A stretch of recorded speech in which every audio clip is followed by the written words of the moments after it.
Dili na nila simbahan o katawan, dili kini ang magtumong sa building o struktura, kundi sa tao, isa din mga tao, kundi kita din mga tao. Araw din mabuild in the church.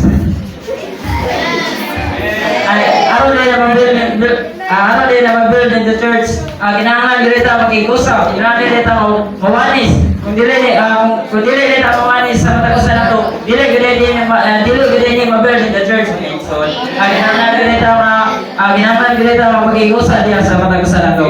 Gingon pa dili sa lesson na ito 16. Gingon dili sa Matthew 18:17, it was not the universal church endured by the Lord.